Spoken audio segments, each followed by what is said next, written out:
dibincangkan di MTQ menjadi intipati penting dalam perbincangan pada pagi ini berkenaan dengan isu keselamatan serantau, iaitu serantau ASEAN.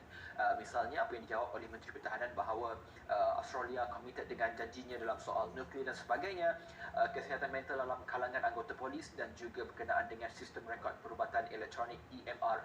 Itu antara yang dibincangkan dan juga dibahaskan dan terus dibahaskan, dan juga jawapan yang terima untuk anda sudah tentu memberi kepada jawapan yang lebih jelas dalam sesi yang anda sedang saksikan pada pagi ini. Baik saudara, kita akan berhenti di TV1 ketika ini. Terima kasih kerana menonton dan anda boleh tonton kami di pautan yang sediakan dan juga di saluran berita RTM My TV. Assalamualaikum, jumpa lagi.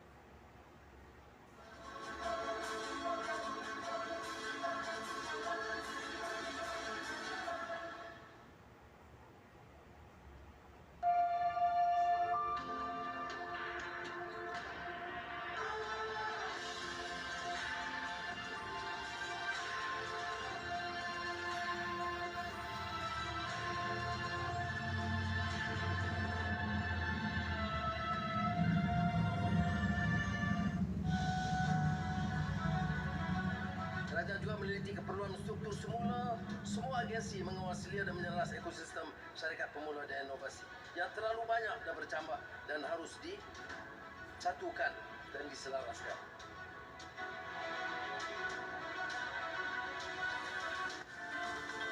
Keputusan kita adalah untuk memberi kebebasan akademik. AUKU itu is a comprehensive legislation. Jadi bidang-bidang tentang set up university, undang itu semua tak ada masalah. Tapi beberapa peruntukan 50, 60, saya tak ingat exactly peruntukan. Itu yang harus dihapuskan. Saya akan bagi jaminan semua peruntukan yang mengekang kebebasan, bukan saja kebebasan mahasiswa, kebebasan akademik, termasuk pensyarat-pensyarat, itu akan dihapuskan.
Assalamualaikum dan salam Malaysia Madani. 4 beradik ditemukan meninggal dunia dalam kebakaran di Kampung Sabak Awur, Muara Johor. Mangsa berusia antara 3 hingga 8 tahun, terdiri daripada 2 lelaki dan 2 perempuan. Ketua Polis Daerah Muhammad Asisten Komisioner Rais Mukhlis Azman Aziz berkata dalam kejadian pukul 7.49 malam, 4 beradik berkenaan ialah Putri Aisyah Tengko 8 tahun, Muhammad Hakim 6 tahun, Ustakim 4 tahun dan Fatihah Aisyah 3 tahun. Mangsa ditemui tidak sedarkan diri di dalam bilik air bahagian dapur. Ketika kejadian itu, ibu mangsa berusia 31 tahun keluar ke kedai untuk membeli juadah berbuka puasa. Manakala bapanya yang berusia 30 tahun sedang bekerja di sebuah restoran.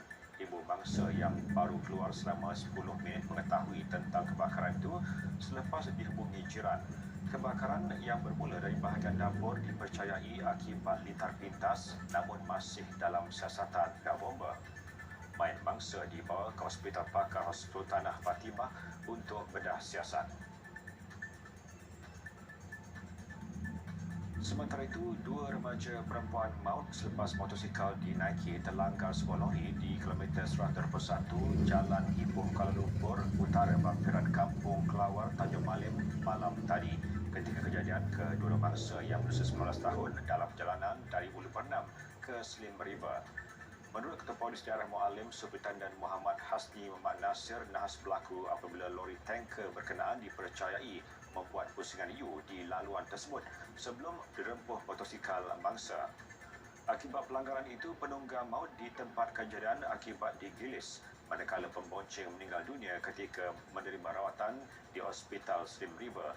kes disiasat di bawah Seksyen 41-1 Akta Pengangkutan Jalan 1987. Siasatan lanjut diteruskan bagi pengesan lori yang terlibat. Raja Muda Perlis Tuanku Syed Fazluddin Putra Jamalullah menitipkan ucapan takziah kepada semua bangsa remote yang terlibat di sekitar Perlis petang semalam. Baginda bertitah agar kesemua bangsa dapat mengutamakan keselamatan diri dan memastikan dokumen dan barang berharga dalam keadaan selamat. Semua bangsa turut dinasihat segera menyalurkan maklumat kepada para pemimpin masyarakat agar bantuan dapat diberikan secepat mungkin. Sehingga 8.50 pagi tadi, sebanyak 149 buah rumah dilaporkan terjejas dengan kejadian ribut yang melanda seluruh Perlis. Pihak MIPS dan Jabatan Kebajikan Masyarakat Perlis telah memulakan usaha mengenal pasti segala keperluan bantuan dan kaedah penyaluran sumbangan sejak semalam.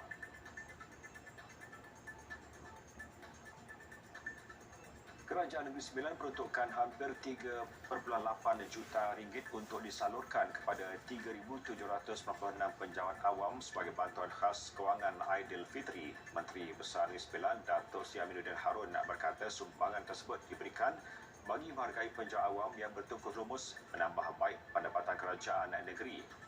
Bantuan sebanyak RM1,000 tersebut akan mula diterima pada 14 April bagi penjawat awam, tidak termasuk badan berkanun, pihak berkuasa tempatan PBT dan GLC.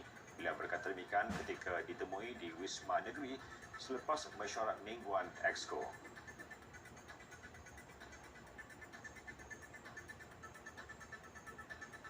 Lebih banyak peluang pelaburan pasaran di China terutama Hainan boleh dilakukan apabila Undang-Undang Pelabuhan Perdagangan Bebas Hainan diluluskan. Menurut Presiden Dewan Perdagangan Malaysia China, ia sebahagian strategi China membuka peluang ekonomi lebih luas dengan pelbagai insentif kepada para pelabur dan pedagang.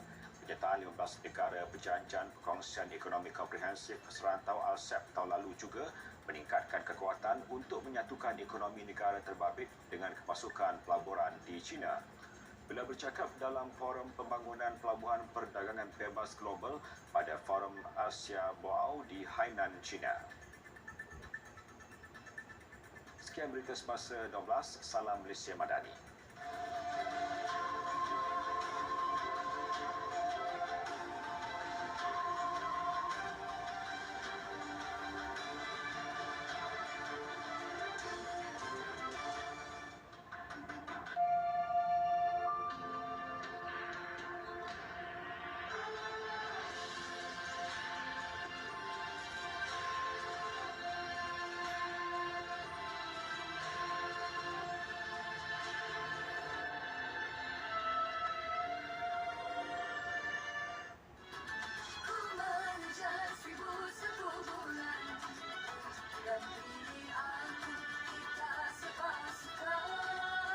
Salam Ramadan daripada kami di RTM.